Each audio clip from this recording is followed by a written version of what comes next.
Headline manage करने के लिए देखिएगा, हो सकता है कहीं दंगा करा दें, हो सकता है किसी को थप्पड़ मरवा दें, हो सकता है कहीं नया बिल ले आए, हेडलाइन में बदल जाए ताकि बहस खत्म हो जाए। विपक्ष अब कल्पना करिए कि चुनाव आयोग ही ठीक से काम न करे तो फिर किस बात का लोकतंत्र और संविधान। पूरे देश के गांव-गांव में अब लोग कह रहे हैं कि लगता है वोट तो चुराया है। यानी जो एक पीपीटी से राहुल गांधी ने शुरू किया और असल में राहुल गांधी ने थोड़ी देर में शुरू किया, ये काम तेजस्वी ने 2022 में 20 के विधानसभा चुनाव में बोला था, लेकिन तब लोगों ने इतना ध्यान नहीं दिया कि लगभग 12-15 ऐसे लोग थे जिनको जीते हुए लोग को हरा दिया, 12,000 वोट का अंतर था, लेकिन सरकार उनकी बन गई। 2022 में अखिलेश यादव ने उसी समय बोला था कि उन्होंने वोट हमारे काटे हैं, जो इनके विरोधी वोट हैं इनको वोटर लिस्ट से काटते हैं और वोट डालने नहीं देते, अधिकारियों को लगाते हैं, परेशान करते हैं। फिर चुनाव आयोग ने नोटिस दे दिया कि भाई आप सबूत दीजिए, तो अखिलेश यादव ने 18,000 एफिडेविट के साथ सबूत दे दिया कि देखो तुमने वोट चुराए हैं, वोट तुमने काट दिए। चुनाव आयोग ने आज तक कोई जवाब नहीं दिया। फिर राहुल गांधी को ये बात समझ में आई और मुझे उनको धन्यवाद कहना है कि भाई 2024 का चुनाव इतना आसान चुनाव तो था नहीं। उनको ये समझ में आ गया कि वोट चोरी हो रही है, फिर उन्होंने रिसर्च किया और पीपीटी बना के देश के सामने रख दिया। अब इसके बाद ये पूरा एक जन आंदोलन में तब्दील हो गया है। गांव कस्बों में सड़क चौराहे की बातचीत में लोग कह रहे हैं कि लगता है वोट चुरा के बना है। जो गुब्बारा बना था ना कि लहर आई है, विश्व नेता हैं, दुनिया में डंका बज रहा है, अब डंका उनका सब फूट गया। पहलगाम ऑपरेशन सिंदूर ने एक काम ये किया कि विदेश में कोई देश मुश्किल वक्त में भारत के साथ खड़ा नहीं हुआ, तो लोग ये चर्चा करने लगे कि फिर तुम घूम क्यों रहे थे कपड़ा बदल के। भारत के भीतर वोट चोरी का मुद्दा जन जन का मुद्दा बन गया। तीसरी बात कि आंतरिक झगड़े उनके बीच ऐसे फैल गए हैं जिससे वो बुरी तरह से प्रभावित हो गए। इसका मतलब कि वोट चोरी का मुद्दा एक बहुत बड़ा मुद्दा पकड़ में आया। चुनाव आयोग से अगर जनता का विश्वास उठ जाए, चुनाव प्रक्रिया से अगर जनता का विश्वास उठ जाए, तो फिर लोकतंत्र किस बात का होगा। हम सब की जिम्मेदारी है कि चुनाव आयोग को बचाते हुए कि वो किसी पार्टी का एजेंट न बने, वो किसी पॉलिटिकल पार्टी या सत्ता की भाषा न बोले, वो लोकतंत्र की भाषा बोले और विपक्ष को धमकाए नहीं। ये मुद्दा अब जन जन का मुद्दा बन गया। मुझे लगता है कि सड़क पे अभी लड़ाई लड़ी जाएगी और लंबी चलेगी। अब कल्पना करिए कि चुनाव आयोग ही ठीक से काम न करे तो फिर किस बात का लोकतंत्र और संविधान। बाबा साहब अम्बेडकर ने कहा था कि मैंने राजा रानी के पेट से पैदा नहीं होगा, जनता के वोट से, और वोट का अधिकार सबको दे दिया, एक व्यक्ति एक वोट। जिसको पहले क्या होता था कि मतलब अमीर है तो वोट डालेंगे, गरीब को नहीं मिलेगा, पुरुष को मिलेगा, महिला को नहीं मिलेगा, शूद्रों को नहीं मिलेगा, गरीबों को नहीं मिलेगा, इस तरह से उस इलाके के रीजनल लोगों को नहीं मिलेगा। बाबा साहब के संविधान ने सबको वोटिंग राइट दे दिया, यानी राजा हर व्यक्ति चुनेगा। अब अगर यही सुरक्षित नहीं रहेगा तो जनता सड़क पर उतरे, और हम भी ये आह्वान करते हैं। अब मामला ये कोई किसी पॉलिटिकल पार्टी का नहीं रहा, कांग्रेस, सपा, आरजेडी, इसका लड़ाई अब ये नहीं है। ये तो भाजपाइयों को भी तय करना होगा कि कल को अगर आपके भी वोट चोरी हो रहे होंगे। सबसे आसान तरीका मैं आपको बता रहा हूं, एसआईआर पर संसद में बहस करा लें, दूध का दूध पानी का पानी हो गया। भाग क्यों रहे हैं? लेकिन सर वो बहस करने की बजाय नए बिल लेके आ रहे हैं। यही दिखाता है कि आप हेडलाइन मैनेज करना चाह रहे हैं। पूरे देश में जो आपकी छीछा लेदर हो रही है, जनता चौराहे पर उन्हीं का वोटर भी कर रहा होगा यार ये सही में चोरी करके बनाए क्या। ये किसी के लिए भी नैतिक रूप से सबसे बड़ी हार होती है। वो गुब्बारा फूट गया, जो कहा जाता है लहर है, जादू है, उनके नेतृत्व का जादू है, ऐसा लग रहा है कि नहीं यार चोरी करके बना है। ये जनता बात कर रही है। और किसी नेता का सबसे बड़ी पराजय ये होती है जब जनता उसकी इमेज को ध्वस्त कर दे।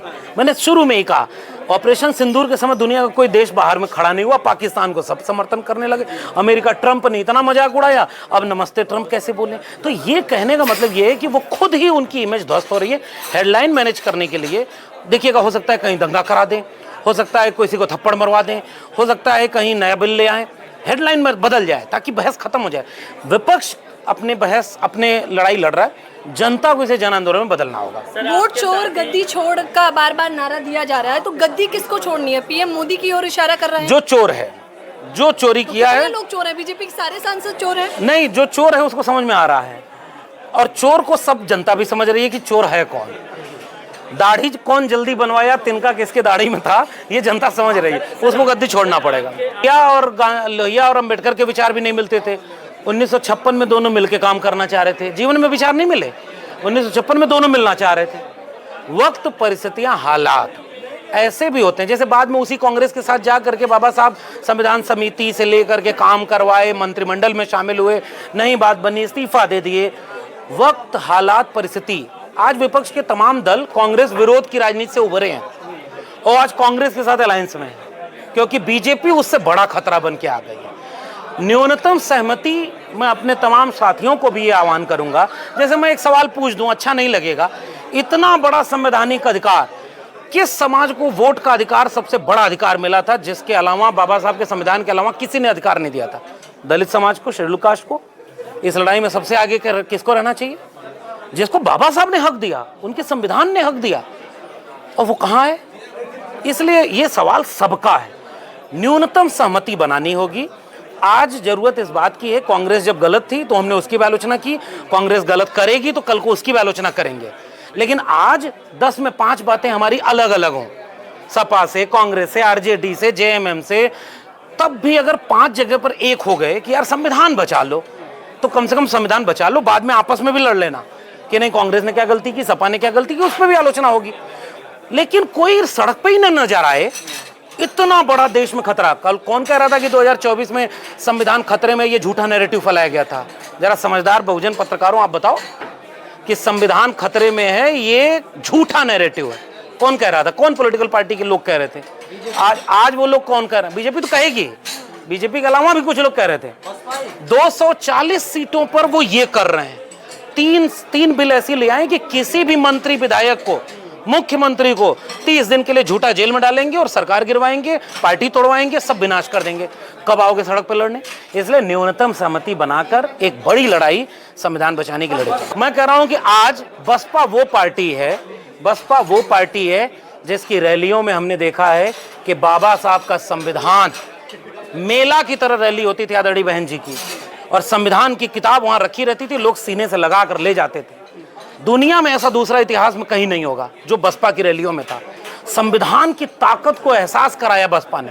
लेकिन मेरी एक गुजारिश है, आज जब संविधान तार तार हो रहा है तो लड़ना पड़ेगा, उनको भी आना पड़ेगा सड़क पर। अब जब सब कुछ बर्बाद हो रहा है, आप कहाँ हैं? आपकी लड़ाई संविधान विरोधियों से होनी चाहिए, हमारी लड़ाई उनसे है जो संविधान बदलना चाहते हैं। बीजेपी, आरएसएस, बाकी लोगों से हम बाद में कर लेंगे, हम बसपा से, सपा से, आरजेडी से, भाई लेकिन लड़ो सब। जो नहीं लड़ेगा, जो तटस्थ हैं, समर शेष है नहीं पाप का भागी केवल ब्याज, जो तटस्थ हैं समय लिखेगा उनका भी अपराध। जैसे एक सवाल किसी ने पूछा कि 0 मकान नंबर इसलिए होता है क्योंकि उनके मकान का पता नहीं, इमोशनल बना के बताइए मकान नंबर होता ही नहीं, तो बूथ नंबर कैसे अलॉट होता है? मतलब वो व्यक्ति जिसका 0 मकान है, मकान नंबर है, वो किस बूथ पर वोट डालता है? इसका जवाब चुनाव आयोग ने दिया क्या? सीसीटीवी फुटेज से बहन बेटियों की इज्जत आबरू जाती है, ये कौन सा तर्क है? मतलब आप कल्पना करिए कि आप इस जगह कार्यक्रम बना रहे हैं और कोई कह दे कि सीसीटीवी फुटेज से तो प्राइवेसी भंग होती है, हास्यास्पद बना दिया। इसलिए चुनाव आयोग की आज जिम्मेदारी सबसे बड़ी ये है, वो माफी मांगे या सबूत के साथ बताए कि उनका जो पूरा चोरी पकड़ी गई है। अब देखो, चलो हलफनामा मांग रहे हो कि राहुल गांधी बताएं कि ये हलफनामा दे करके सबूत दें। हम ये कह रहे हैं कि इलेक्शन कमीशन राहुल गांधी की बात को गलत साबित कर दे और देश से कह दे कि देखिए जो आरोप ये चुनाव आयोग में लगा रहे हैं, जो ये वोट चोरी का, ये गलत है। चुनाव आयोग ये काम क्यों नहीं कर रहा है? क्योंकि इसको पता है कि गलत नहीं है। जनता की अदालत सबसे बड़ी अदालत है, ये एक राजनीतिक लड़ाई नहीं रही। नेता फिर भी 300 सांसद सड़क पर उतरे, आपने पिछली बार कब देखा था? कब देखा था कि कोई पूर्व मुख्यमंत्री बैरिकेडिंग कूद जाए? कब देखा था कि दर्जनों सांसद जेल में ठूस दिए जाएं? यानी विपक्ष लड़ रहा है, लेकिन उस लड़ाई से अंतिम मुकाम हासिल करने में मुझे लग रहा है कि मामला बनेगा नहीं जब तक जनता नहीं लड़ेगी।